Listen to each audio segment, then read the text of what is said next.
when I was 14 years old, Alton K. McCollum, along with his wife, Sherry, and there's her daughter, Tara the Terrible Jackson.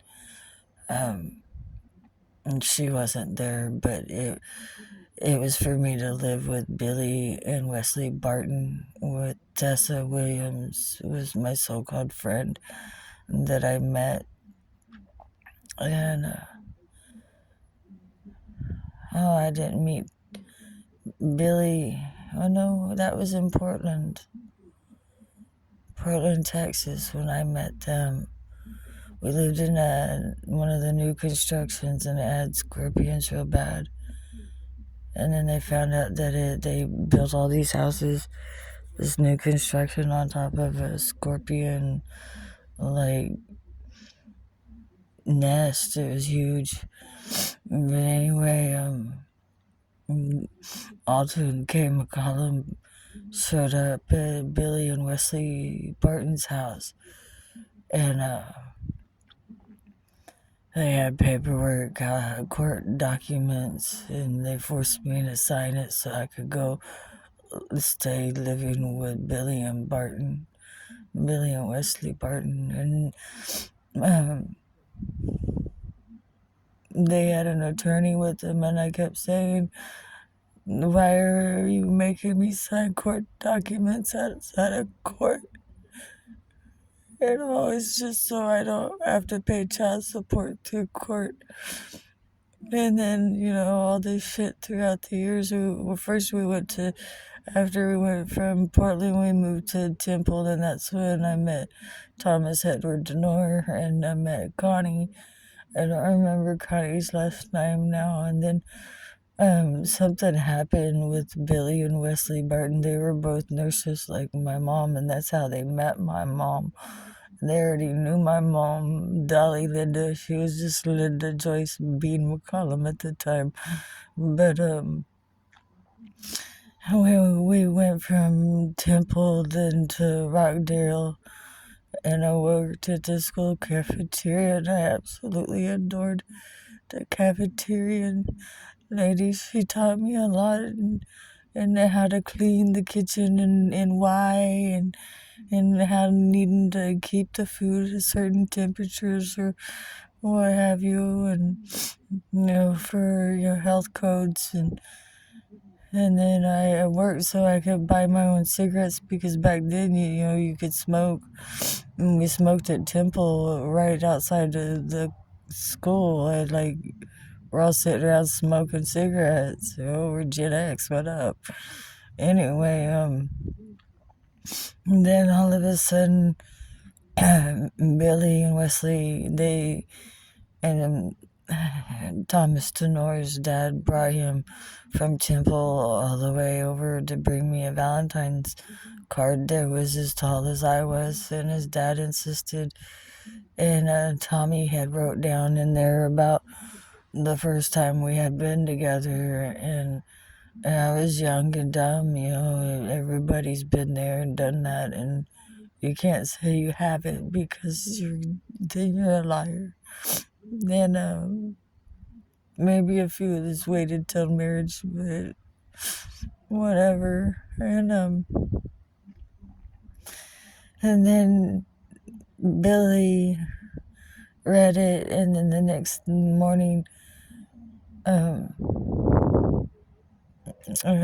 woken up at 6 o'clock in the morning telling me to pack my shit, and I was gotta leave. So I started asking her about my ring that my grandparents gave me when I was like 7, and it stayed put up until it finally fit, and I wore it all the time. It was over 100-year-old heirloom, and just like my grandmother's rings, and those were promised to me, her wedding rings and her other one and her cameo and whatever. But and then I was dropped off back at 734th Street, Sam Street in Corpus Christi, and it just continued. And then That's when I met Daniel William Numbers with Christopher Larson, Missy Haygood, and her brothers. She had a big family. I absolutely loved her mother. She was a bartender, so she's gone at night. And she told us that if we party, that we better stay where we start partying at and don't fucking leave. And if you party at my house, it better be spotless and there better be food ready for me to eat when I go home. And so that's what we did, man. We fucking partied and we didn't have to be to school till 9. So, and Cullen and we all walked, and except for when it got cold, I remember one year Mark Haygood, her brother, he's super tall, right along with Scotty.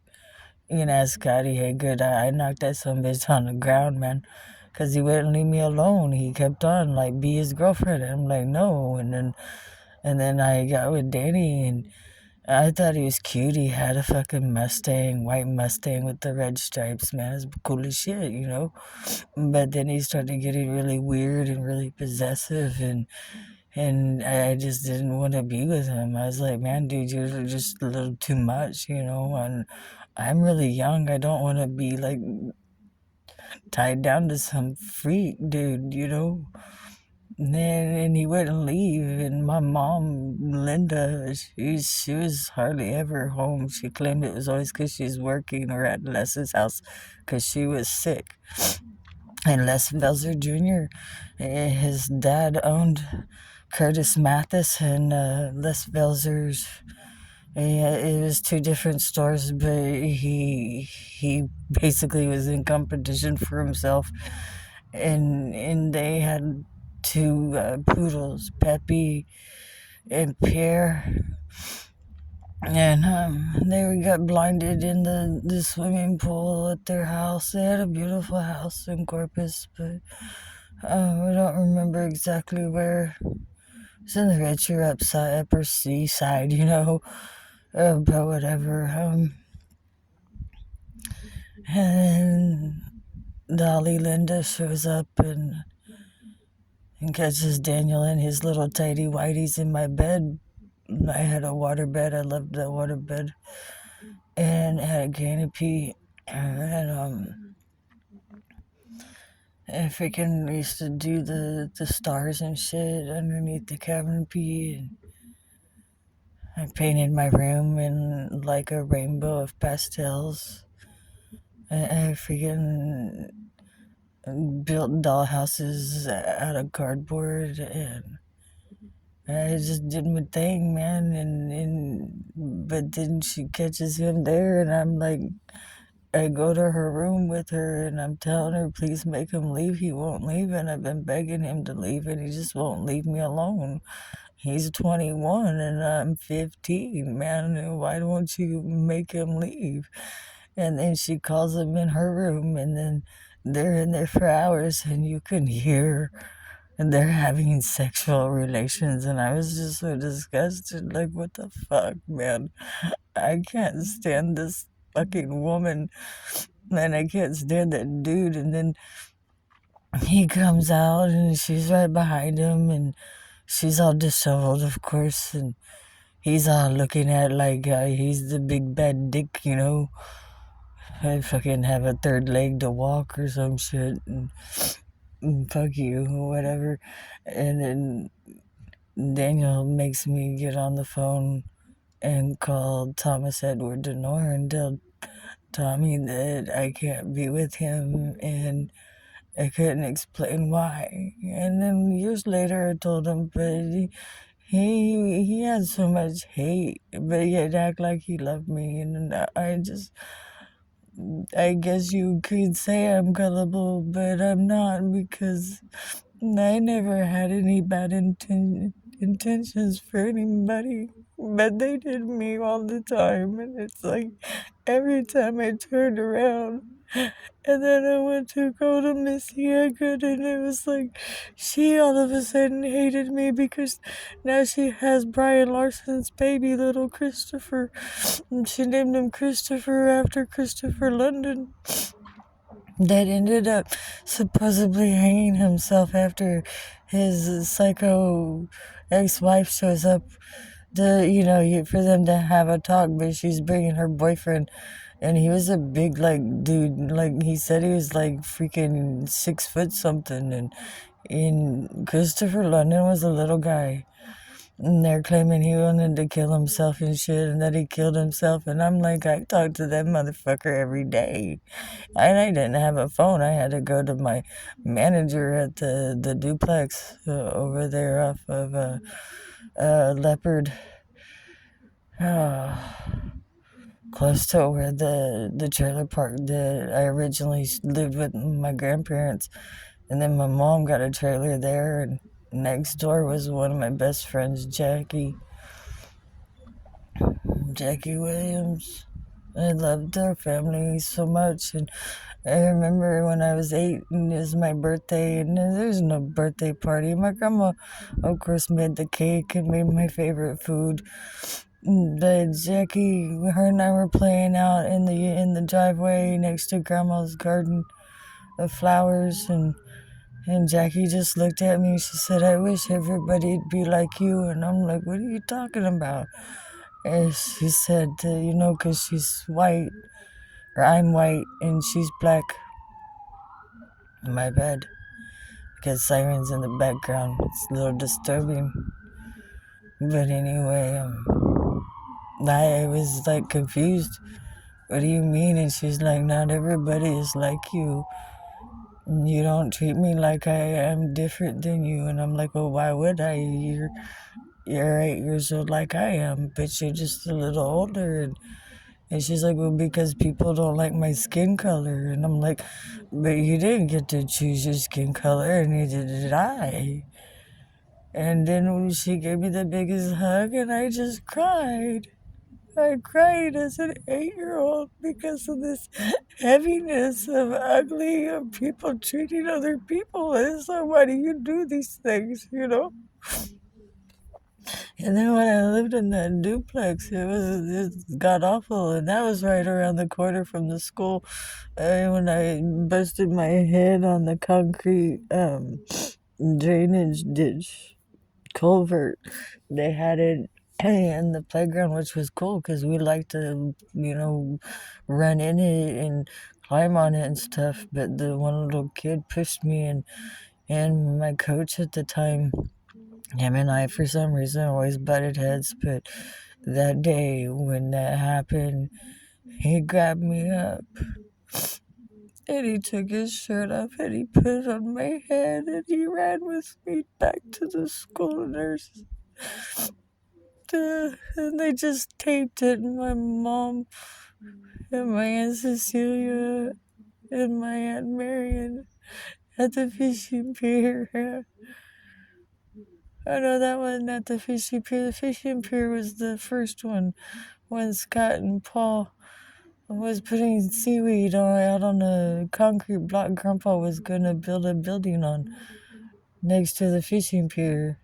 He was gonna, I think, build a house for Grandma and I, and then something happened, and Grandpa all of a sudden had to sell the fishing pier to the guy that now has Snoopy's, and Grandma and Grandpa just bought me a swing set for Christmas, and then he wasn't gonna, he says he's gonna let me get my swing set, but then he bulldozed it. But before all that, the grandpa was making the final deal with them, and it wasn't a very good conversation. It was really heavy, and I knew I shouldn't have been here to listen to these things, but I'm just a kid, I was like 7, and his little dog was running around, and his little dog was named Snoopy, and I told him, man, if you don't get a hold of that dog, because, got traffic coming in and out, and there's not really, like, specific driving lines. It's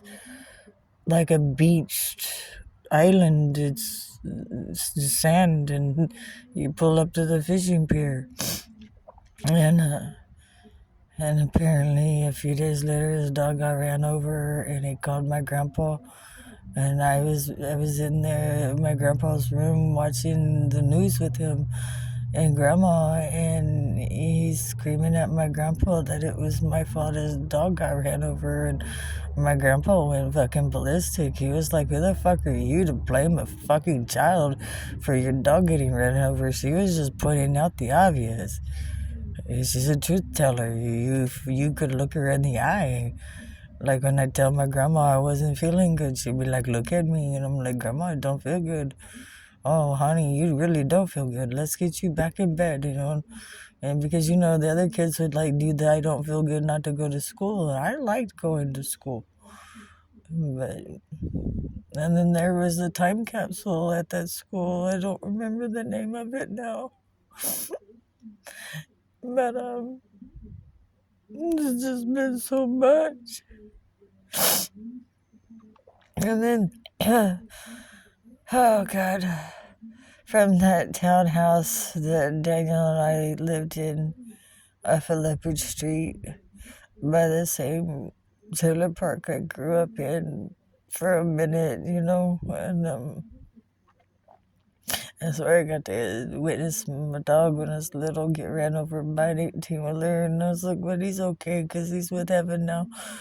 And then I got to have a visit from my great grandpa, my Louis Boykin. He was my dad. He used to always tell me I'm the apple of his eye, and I'm like, that's what grandma and grandpa always say. And he's like, because it's true, baby. Why would we lie to you?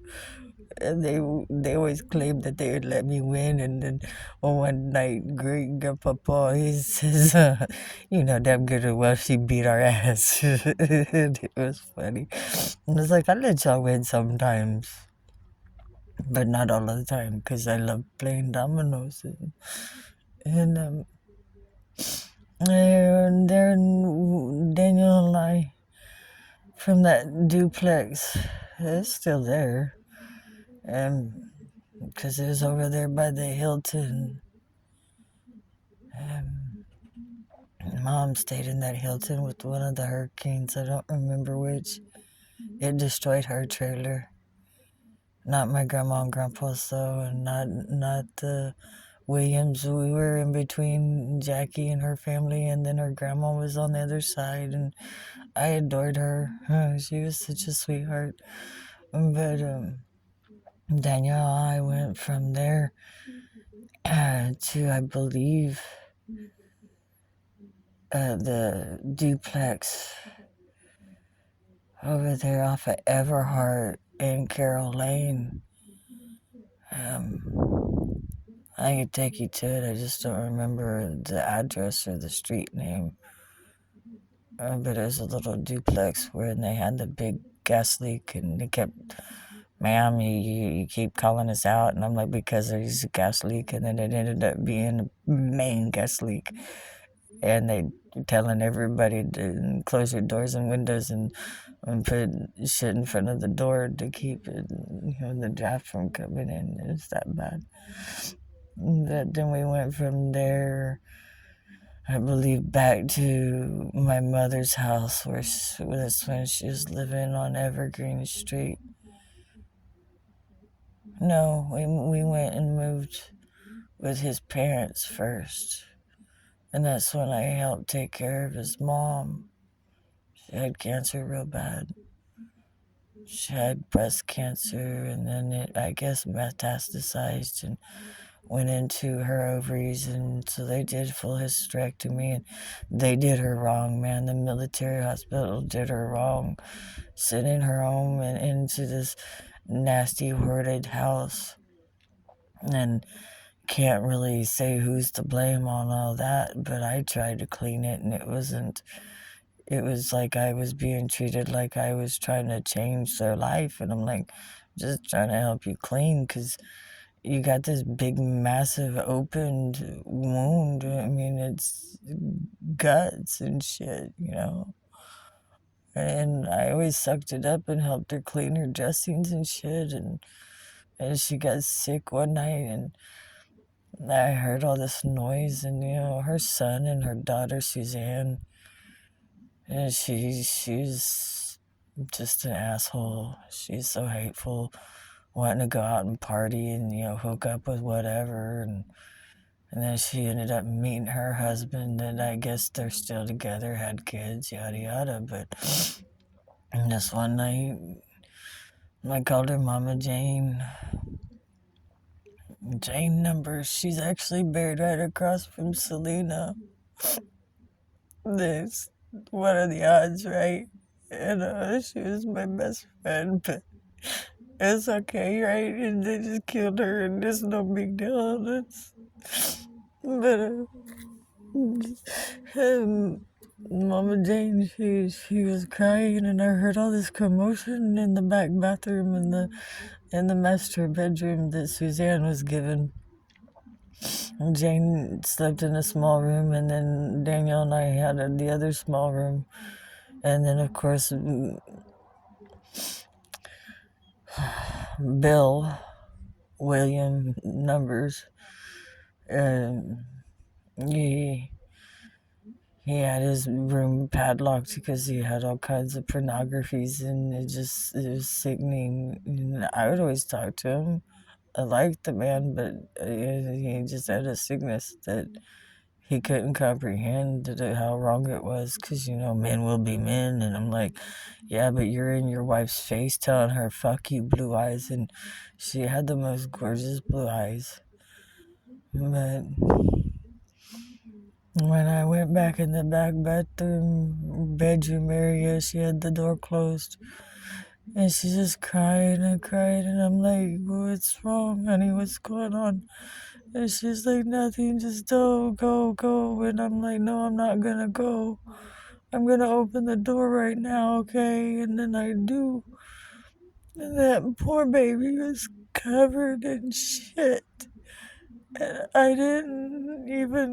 I couldn't even comprehend, how do you get shit all over the bathroom, all over the ceiling, all inside the shower.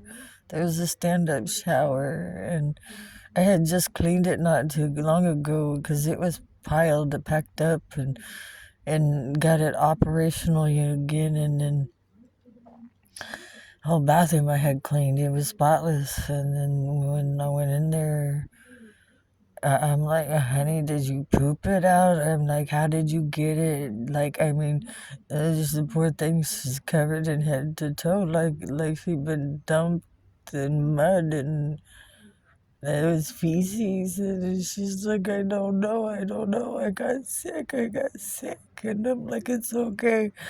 And I took her to the other bathroom that was right across the hall from my room and Daniel's room.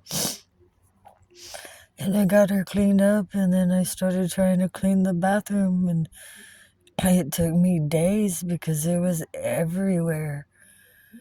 And it was hard to clean because, the smell. And I've always been kind of like a sickly child because, Mother Dearest always putting shit in my food or whatever. It's just been fucking a nightmare with these satanic bitches, and they always keep asking me, why won't you die? Because I was born to be alive, and it's my God-given right to live, and no weapon of yours will prosper. And they just don't seem to get that to their head. Then we went from there to Mommy Dearest on the Evergreen Street. That was like literally a rock's throw to Cullen Junior High. And that's when she started dating that coach. Yeah, I made a deal with that coach when I was in 7th grade. I got so tired of dressing out, man. Especially because I had a dyke teacher, and she always liked to watch us girls, and you have to take a shower. And I'm like, well, I didn't participate. I don't need to dress down and take a shower, and she would fucking force me. And so then my coach, I don't even remember his fucking name anymore. He was a fucking retard. Always asking me questions about what, like crying to me about what was me about his wife, and his wife's mad and yada yada. I'm like, well, maybe you should be more romantical or something. And he's like what? And I'm like, take her flowers and shit and yada yada. And this went on for fucking months, man. And then finally one day I told him, I said, hey, man, let's make a deal. He's like, a deal for what? And I said, look, you can't give me a straight A across the board because he's the main coach. You know, he's the one that gives you the grade, not my female coach. She didn't have, she just gave suggestion if we participated in the showers or not. Fucking bitch. But anyhow, reminded me of that one show. Oh, look, there's a kitty. Hello, kitty. It's a white kitty. And it reminds me of George. He was white and black, but whatever. And I told him to give me just a B, B plus straight across. And so I don't have to dress down. I don't have to participate. So I no longer have to take shower, right? And he's like, okay, deal.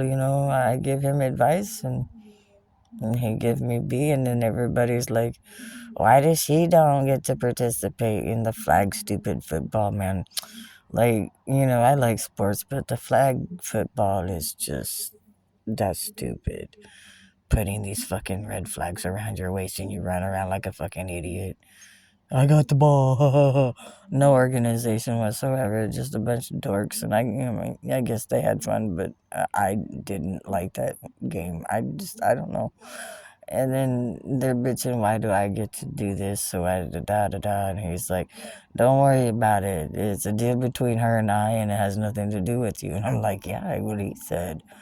And then that's the same year that fucking Tara the Terrible does that shit of your dad's my dad. And I'm sitting there thinking, I'm good.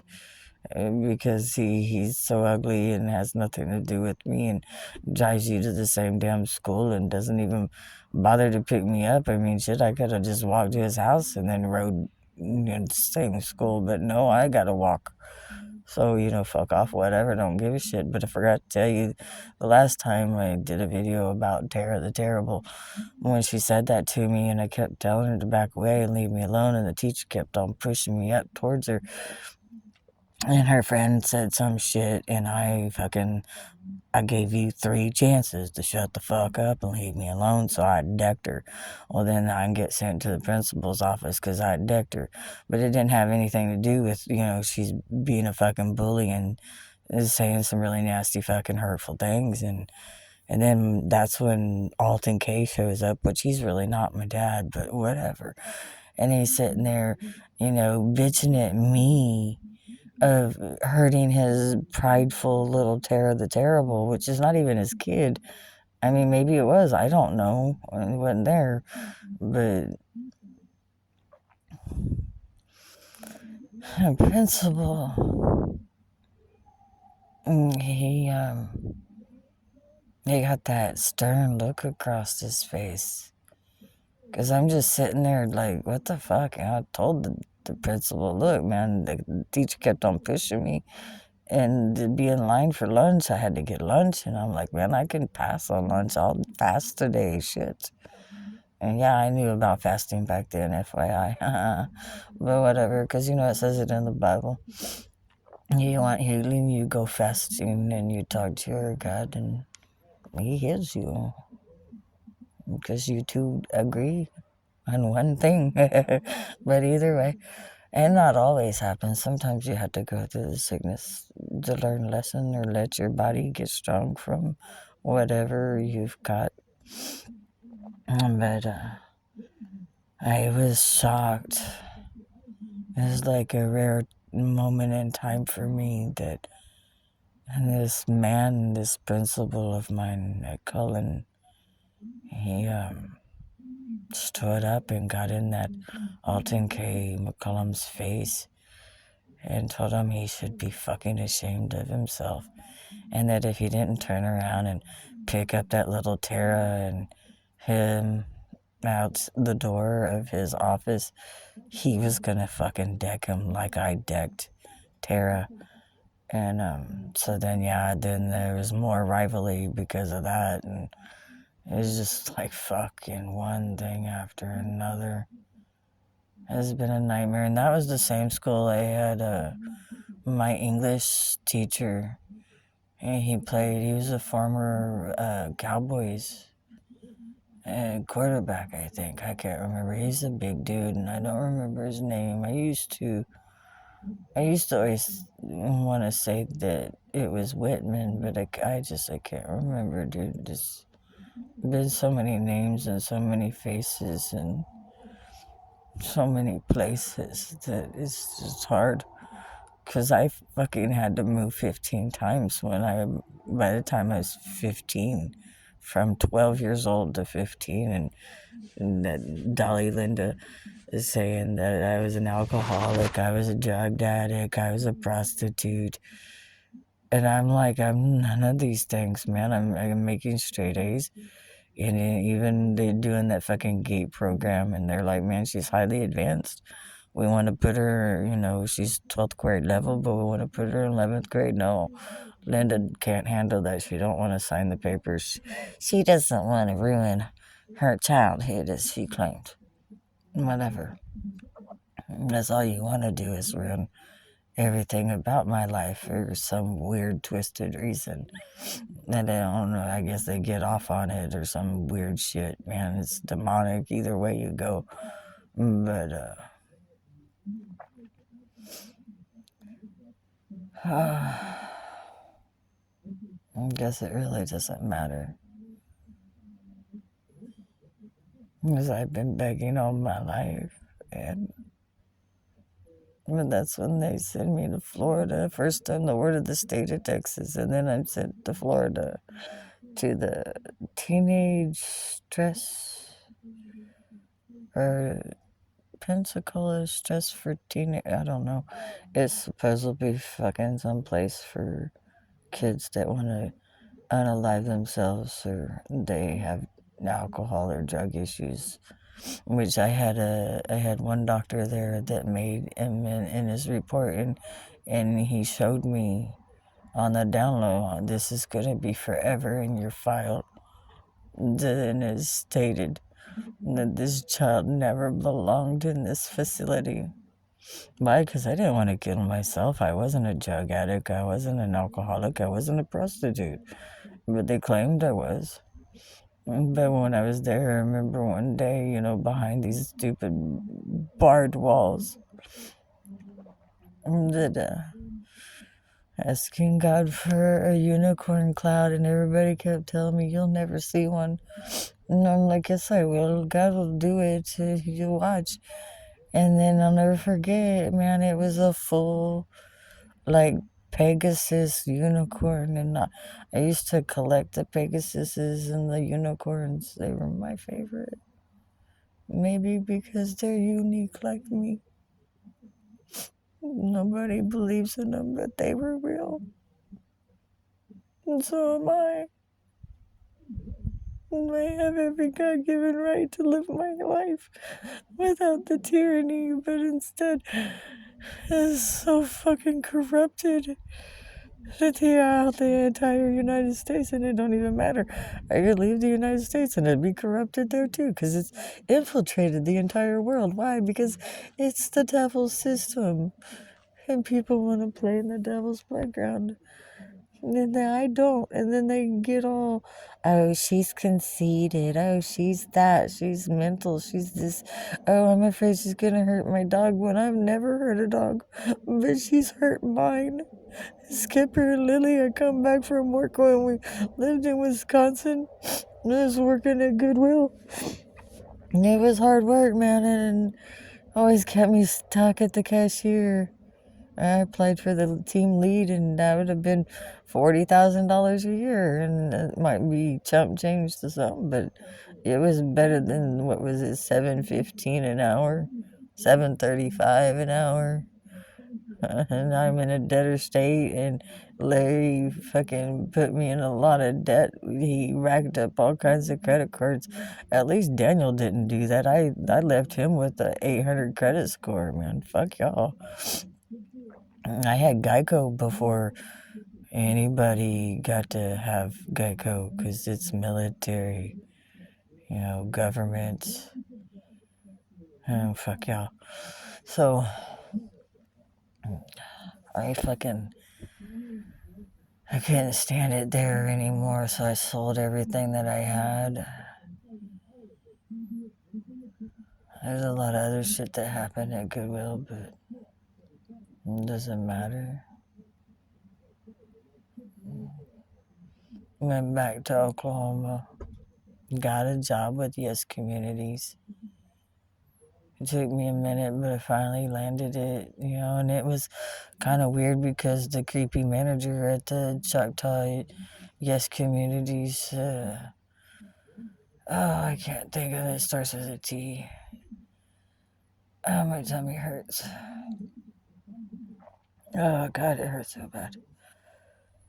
Fucking colitis isn't a fun fucking condition to have and not be able to have my food that I can eat that is healthy, like the goat's milk and the fresh fruits and veggies and I like the fish, but I like it fried. And they're like, "Oh, you're not supposed to eat fried food when you have your gallbladder out." And I'm like, "You can fuck off."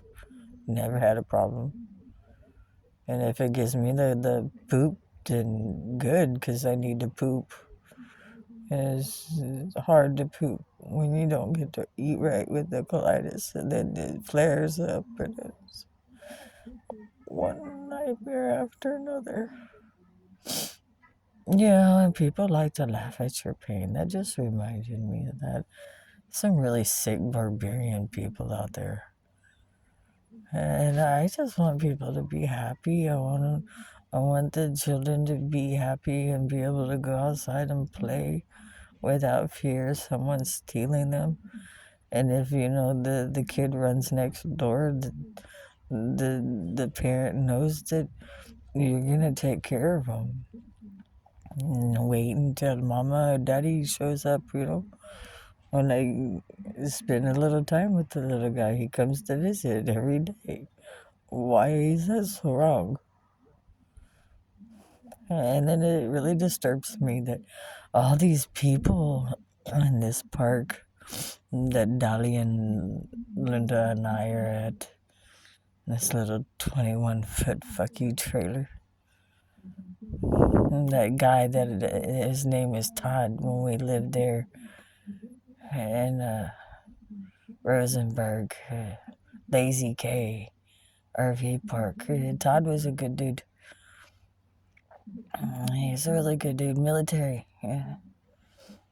He worked his ass off too, and I don't know if he was involved with these people or not, but I know he was fighting the mayor, and he won. Badass, right? But these people in this park, the certain ones that work here, going on and on with their gossiping ways, and then taking everything that Dolly Linda tells them as gospel, but they don't even know me. They haven't even had a conversation with me. And then that lady chasing me down in that golf cart saying I need to give Linda her fucking dog back. Where was I gonna go? I was just taking the dog for a walk, and she liked to go by the big pond. And then I found a golf ball, and I gave it to the little man next door, because he's a baby, and he's growing, and he's learning, and I handed it to him, and it's a golf ball. He's only 2. How fucking awesome is that? And just got good parents, man. I heard his dad this morning. The little baby was crying, and not calling him like a baby, but he's still a baby. He's only 2, for God's sakes. And he's all upset, waking up, And I hear his dad, Mo. He says, "Why are you crying like that, son? It's a beautiful day and the birds are chirping. Do you hear the birds?" And you could just hear the birds just get louder. And I'm like, "Oh, God, thank you." Because it always upsets my heart to hear the baby cry, Whether it be that baby or any baby. But it just amazes me that these people just jump on the bandwagon that we can't stand her. She's so lazy. She's a prostitute. She's a psycho. She's a drug addict. She's this, she's that. I don't do fucking drugs. I don't drink. And I'm fucking retired. I've worked hard enough all my life, and I was doing the DoorDash just so I could have a little bit of spending money, but I was killing myself. And then Dolly Linda wanted to go right along, which was kind of better for me. That way she couldn't pull some psycho shit that I stole her truck, which is a truck that she bought off of my money. It's my inheritance that they stole from me, illegally removing me from a will, claiming what? They got power of attorney and that I'm psycho. That doesn't give no motherfucker excuse. Even if I was this so-called bullshit psycho, it gave no one excuse to take mine, what was rightfully mine. And then they're begging and begging for help. And then that fucking cop the other night, well, it's a jurisdiction and you gotta go back to the county in Oklahoma, yada yada yada. I can't even get a fucking internal investigation. What the fuck? I can't get past the stupid motherfuckers that answer the phone. You can't call 911 because you get the same motherfuckers. It's like, shit. It's like this whole big, happy, fucking, miserable, organized criminals, gangbangers, man. They all fucking each other, and that's just gross in itself. And that fucking Kenny Fetters, the fucking, running to come defend Dolly. How dare you treat Dolly like that? But she's sitting there fucking punching herself in the face like she did when we lived on Evergreen. I think I was 19 then when I was pregnant with my son. 18, 19. I think I was 18, turning 19 when I had him. So I'll be 55 this year, so that means that my son is 35. My daughter was born in 96. I had a miscarriage in 95 because he kicked me in the stomach. And the one before that as well. They tried that with when I was pregnant with Amber Lee, but I guess I had learned from the 2 times before to try to suck my gut in as quick as I could. And as he's kicking and he's just totally missing my belly, but I still fell out the door, and thank God I had did the yard, and I had a big box, and I had 2 of them, and I had Jacob ride in one, and he wanted to ride in the other, filled with, piles of leaves and grass and stuff, and spring cleaning, I had a bunch of plants, banana trees and shit. They producing bananas too. And I fell in that fucking box, and that fucking saved me from losing my baby girl. Only to have her ripped away from me at 5 months old. I was still nursing her, and they were like, they didn't care. I'm a drug addict, I'm crazy, I'm this, I'm that, da da da da da. It's just been this one twisted fucking nightmare with this Daniel Numbers. And then fucking that other dude, Tommy, that's been a nightmare. He was back up in Chicago. And then he contacts me wanting to do it all over again. Let's try one more time. 3rd time is the charm, blah, blah, blah, blah. I spent my money, my hard-working money, in the time that Dolly Linda's getting me kicked out of my home. In 2019, she blocked me to where I couldn't even use the kitchen. And the law's like, well, it's her house. And I'm like, it's not just her house. And even if it was just her fucking house, which is a lie, I bought that home from Mary Weed at the freaking Timberland is the name of that Yes Communities Park that I worked at.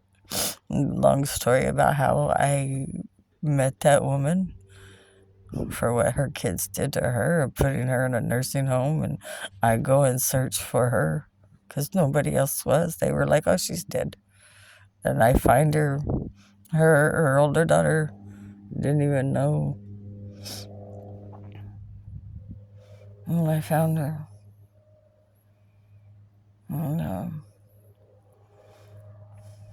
And then I was with Dave Jameson, and he was a contractor for Yes Communities.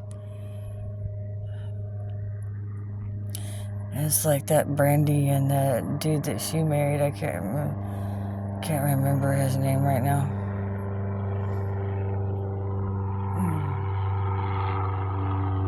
That's a noisy.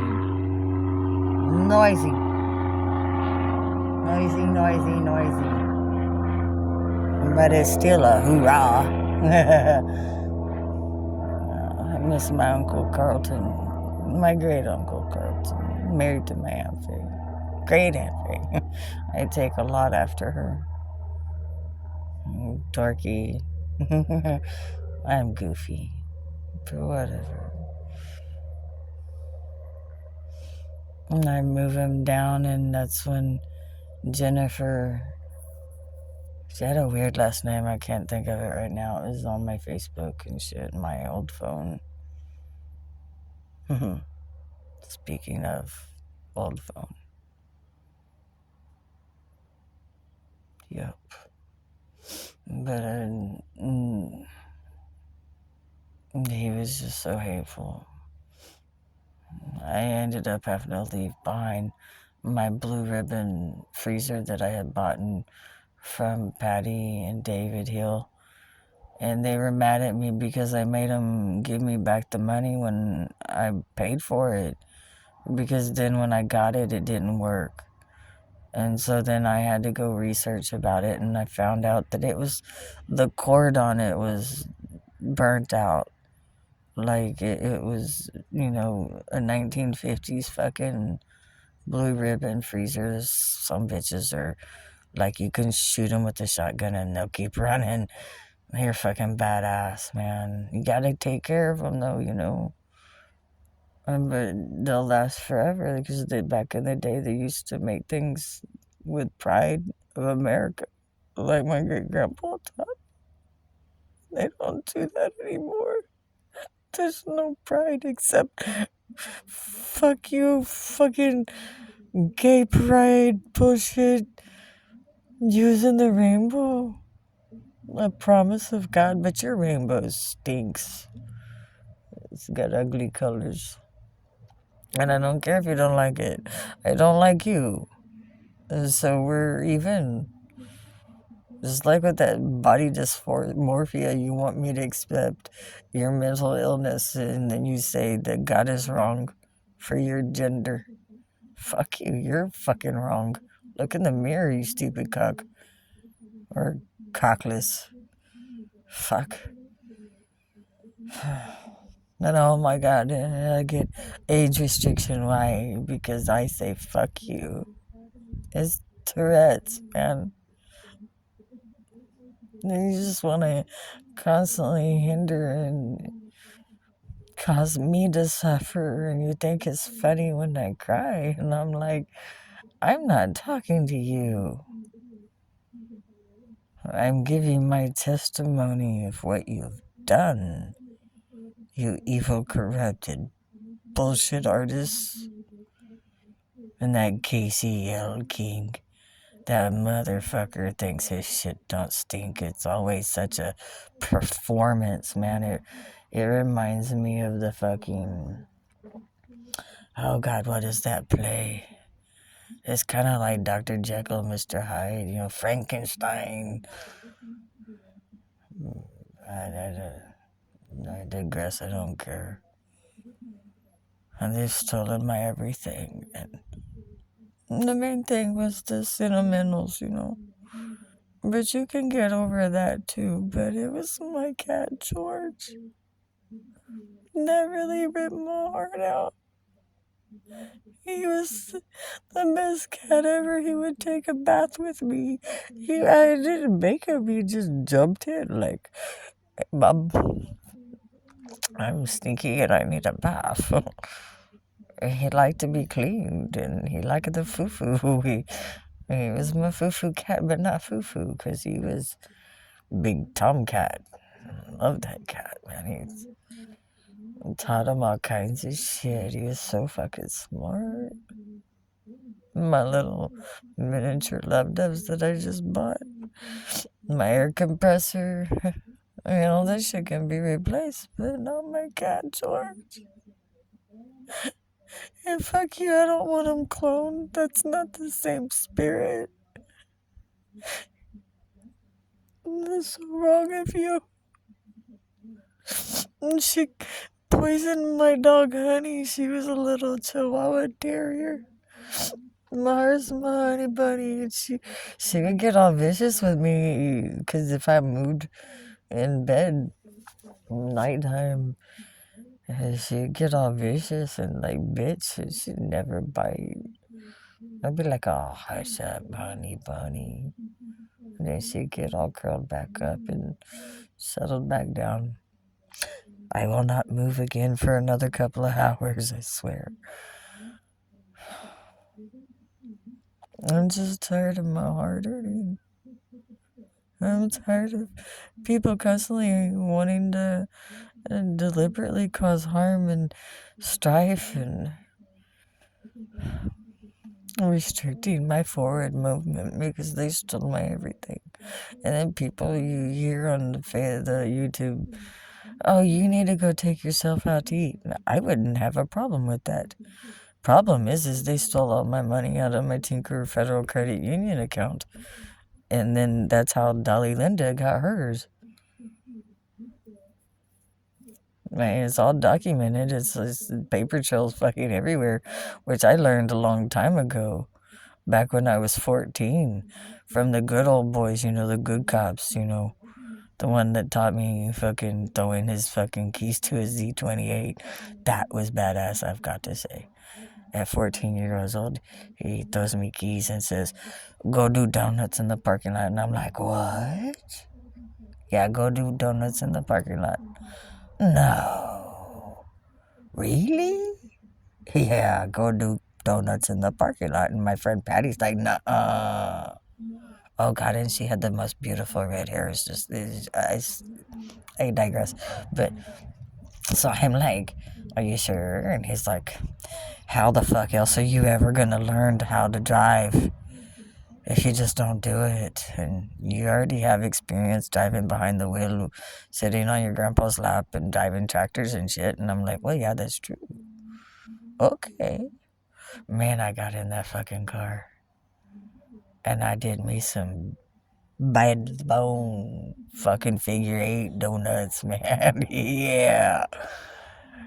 And then my friend Patty, she rode with me, and she was Patty with a Y. I know a lot of Patties, but that one had my heart, and they murdered her and her baby girl. One car accident. Oh, she was just a speed racer. She speeds out of hell.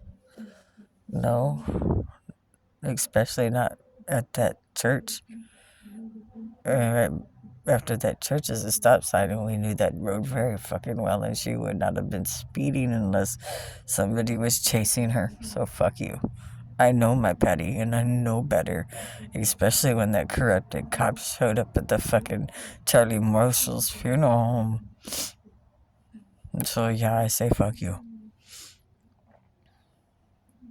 You can't sit there and constantly twist the truth into your lies and paint it out to be that's the truth. Fucking painted fuck you version. No, why can't we just fucking own up to the truth? Oh, because then you get in trouble. Well, but you're already in trouble. You're gonna go to hellfires and damnation for all the evil shit you do. Maybe you'll get excited about that, I don't know, but I assure you, gnawing and gnashing at the teeth does not sound very appealing to me. I would never go to hell. Archangels, I guess they could. fall from grace like the other fuckers, but yeah, I guess my God Almighty put that stubborn streak in me. I guess kind of falls off the apple tree. A spitting image of him, and then it was weird to be the spitting image of my real bio dad. And it denies me to this day. What is he in his 90s now? I knew my whole family fucking knew who my real dad was, but everybody hush hush. But then everybody wants to fucking tell Stephanie what Vicky Lynn did and grew up as Vicky Lynn as her sister, but is really her mom. And her mom that she thought was her mom, Cecilia, ends up being really her grandma, and her dad is really her grandpa. And Vicky Lynn put that baby in the fucking football thing outside, and that was in the 80s, and it froze the Gulf of Mexico at the time over, and my brother Paul and I walked on the Gulf of Mexico, and we even pulled up some redfish, took them home, and fried them up. My brother, are you sure there is? Okay, they're fucking frozen, dude. They're like sustained in between life and death, and they're fresh frozen. And all we gotta do is gut them and clean them up and fry them, man. And we did. We had a fucking fish fry. I still can't get over how that bio brother of mine, Paul Allen McCullum, turned on me so hard. He used to always think that he was my best friend besides my brother. I mean, yeah, we had our brother sister rivalry, but he went a little overboard though. He had anger management issues. Breaking my Huffy bike, that was my favorite fucking bike. It had the pink big banana seat and the tassels and the badass fucking tires on it. And I didn't like the shark feet. I traded them at the bicycle shop that was just right behind our house, across the street of Everhart. I loved going to that bicycle shop just to check out all the little trinkets and shit and how the parts operated. And the owner, he was a really cool older dude, but not too old, you know. But he was really cool. He he taught me a lot. And then I met this other guy.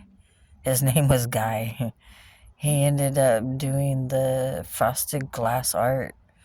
And people used to always talk shit about him, and I'm like, I fucking love it, and I think that you should go on a grander scale to the corporations. And he's like, what do you mean? I'm like, well, you got glass everywhere, and not everybody wants to see through them. So then he ended up winning a big job. Same thing with my other friend that he was bored, and he's like, man, Kim, the fucking concrete that we use is like this really cool texture to where you could just draw like it's like, you know, the liquid sand, you know. I'm like, nah. And he's like, God, I just wanna just do like a mural. And he was there in Portland. So I was like, oh, why don't you? What are they gonna do? Tell you cover it up? Then he just covered up. He's like, yeah, but what if I get fired? And I'm like, so fucking what? You had a blast. And you're fucking got all these fucking titles and shit under your belt. Like, who gives a shit? And he did it, and then ended up fucking winning a fucking his own crew to go throughout Texas doing the stamps. Nowadays, just stamps, but they were actually drawing the art, you know, the scenery ones, mosaics and shit.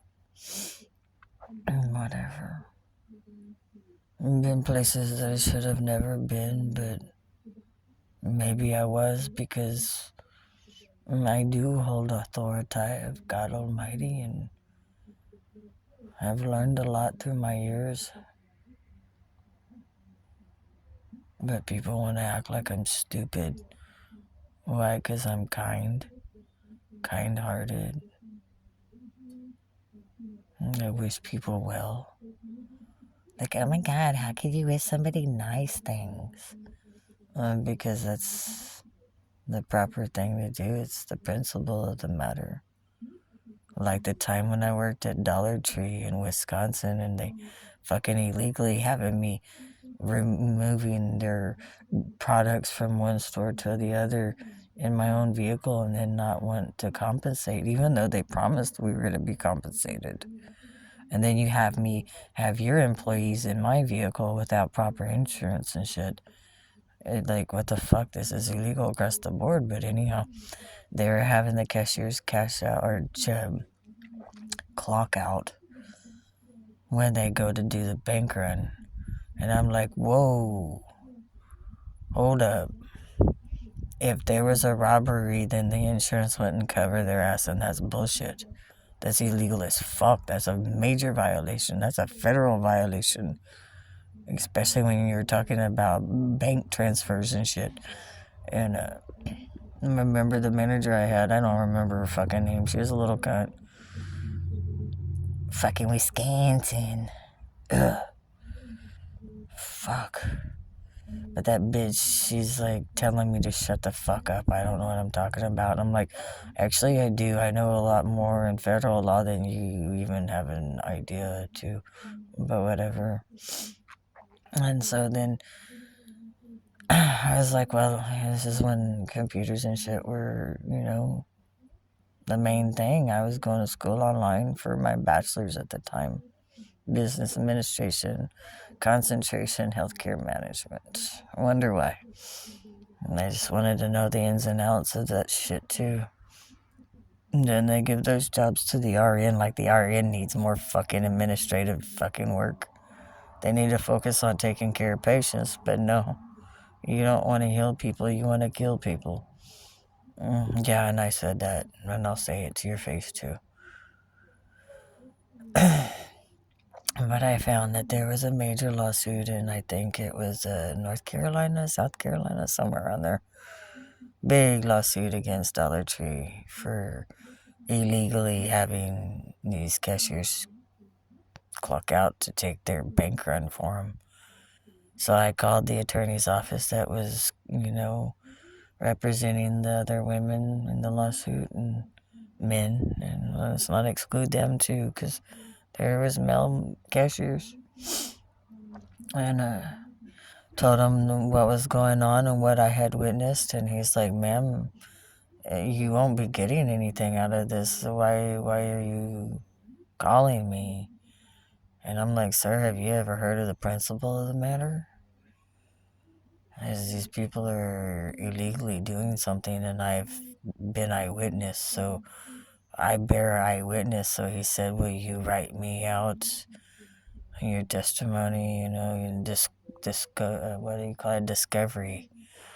Yes, I will give you a discovery. When do you need it? And he said, as soon as possible. Absolutely. Only months went by. I think it was a year. And one of my friends, Lisa Peters, in Wisconsin, I worked with her at Dollar Tree. That's how I met her. Cute little blonde. She's real short. And she was so funny. I loved her laugh. But anyhow, she calls me one day and says, oh my God, Kim, oh my God. What? Oh my God, are you okay? And she sounded frantic, and she's like, no, I just got a check from the lawsuit with Dollar Tree, girlfriend, and I can't thank you enough. And she never told me how much she got, but I know it was enough to get her and her family, her son and daughter, stable, and that's all that mattered, right? And then I get a fucking check. And I get a fucking letter with the check from the attorney, and it stated, and I quote, and that because of my testimony, it won their lawsuit, and that the judge wanted me to know that it was the principle of the matter that he ordered them to pay me, at least $26 and some odd cents for not paying for my gas to and fro. Which it should have been more because you put employees in liabilities and all those technicalities of federal offenses, if you ask me, but whatever, I digress. It was just the principle of the matter. And then there's another thing with the Del Monte, except this time I helped Del Monte win their lawsuit. Except I went after the fucking Starkiss. You're scamming me on my tuna. You're saying there's so much tuna in the fucking thing, and it does not weigh that. And I knew that because I was having to weigh my food at the time. A very restrictive diet because of the colitis and all the other issues.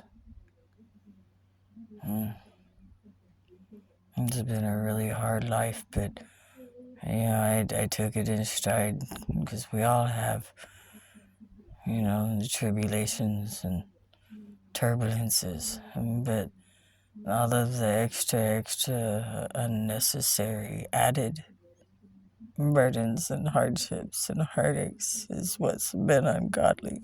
It's been torture, and then to just be left here. And I know and I know it's fucking big. But so fucking what? Shouldn't have just left me out here. Oh, that's a possum. He's getting the tomato I threw out. The one that was rotten.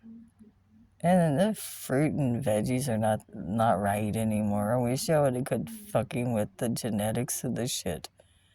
And the seeds on the inside growing. And like, what the fuck? That's the weirdest, no. Rotten tomato don't start growing its seeds like that in the refrigerator or on the fucking counter. Fucking popping through the damn tomato. I had pictures of it on my Facebook in my home that was stolen and illegally removed from and wasn't served. And Dolly Linda worked for that fucking post office. They had it all fucking planned out. It was fucking organized crime, man. You just don't want to listen. And then there's an attorney fucking suing Emily Mueller for child trafficking. Why? Because she's taking children from the rightful parents and giving them to some fucking creep. And that one lady that claimed that she sold Dolly Linda that property that I bought with Dave Jameson. And then Dave Jameson left, and then so I had to start a whole new contract with All Terrain. But this time it was with me and my mother on the contract.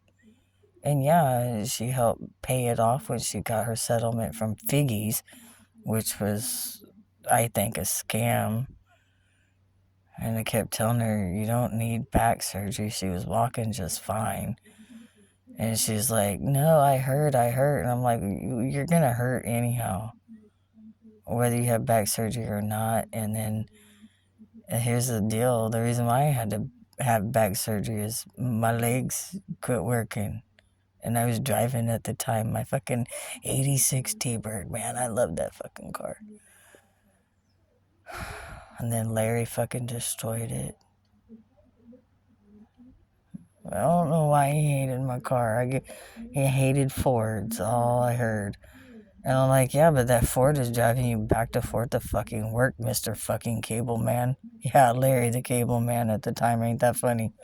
And the same time when fucking Get Her Done was coming out, I thought that dude was fucking hysterical myself, but not the one I lived with.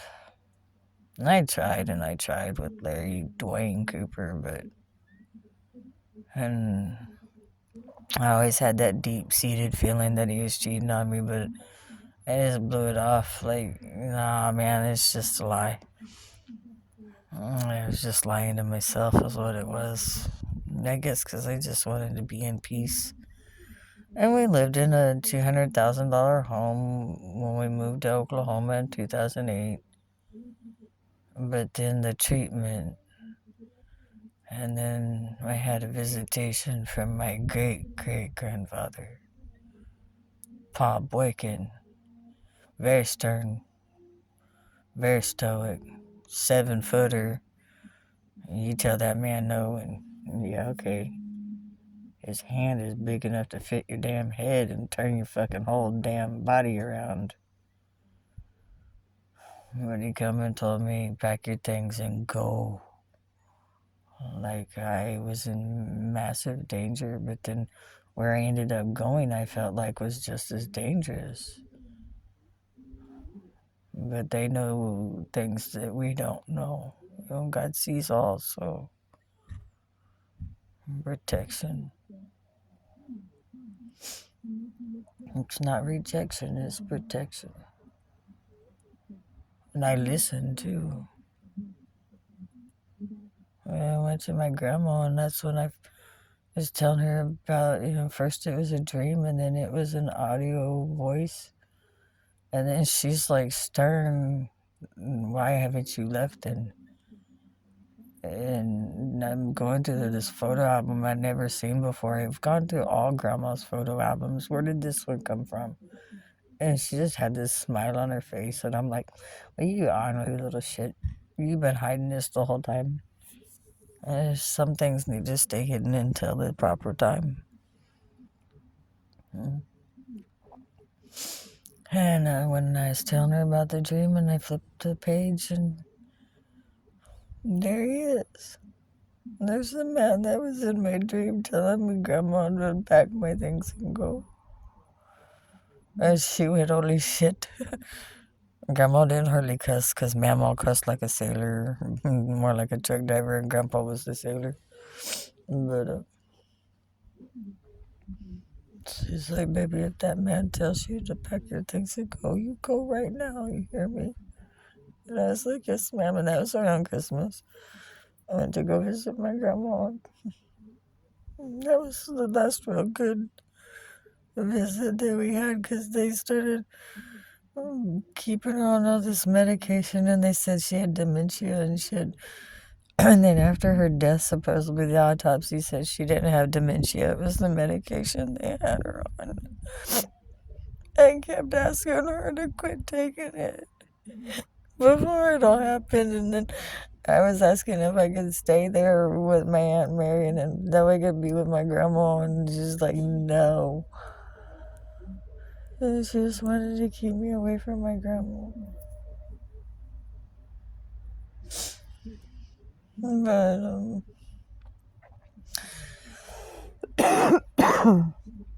my back hurts, and I need to go lay down, and I got all these gossipers saying that I can't sleep in like a tent, which is not a tent, it's a fucking mattress that I got to where it's kind of like a tent, I guess. It's just a awning in a way. Makeshift tent. And that was to keep me out of the sun because it was getting too much sun, and I don't want to be in that little travel trailer with Mommy Dearest expecting me to fucking cook and clean up after her every fucking move. Fuck that. It's nasty, man. It's just so fucking nasty. And man, if you've ever been around somebody that's possessed, you would understand why. But for those that have never, or even those that don't believe in it, you will one day, I guarantee.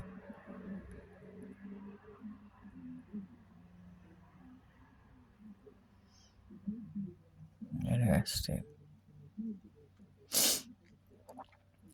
There's always signs. You just have to learn how to read. And my God taught me well. And I love my Abba Dada. He's my heart. I didn't want to come back. But I have this double fuck you mission. I knew it was gonna be hard, and I knew it was gonna be rough, but this has been extra beyond unnecessary, and that's well past the boundary line that God even drawn. That's why you've escalated it. Y'all are running out of time, like with a quickness faster than grains of sand. But you don't want to listen. You just want to insist that I have to die, I guess, so you can have your one world order. But I'm trying to tell you that you're in the midst of Armageddon right now and you're not going to get your way. You're not. And then all you evildoers that I'm trying to get through to you to wake the fuck up, because you're gonna spend an eternity in damnation. Then you don't want to go there. I'm telling you, and it's not like I've been there. I don't fucking belong there. But I see those that are, and their misery doesn't love their company, because they're constantly raking at them like fucking crabs in a barrel, dragging them back down when they want to call for God. They're dragging them back down. Like you can't call for God, but that's a lie. And Jesus even said, "Whoever calls my name out of the lake of fire, I'll bring them out." But people don't want to listen to that. I gotta go lay down and take my blankies because I'm cold. I'm not going to sleep, if that's what they try to say. I'm not sleeping. I'm gotta just fucking lay down, smoke my last cigarette.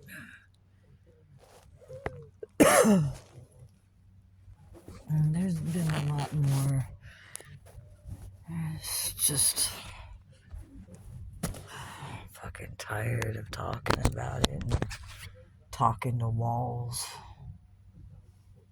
Talking to fucking, oh, we understand and we wish you the best. Okay. And you do realize that, those that have gone for help, you're just as guilty as the guilty party of one. But whatever. Y'all do whatever you want because it's free will choices and I have no choice in it.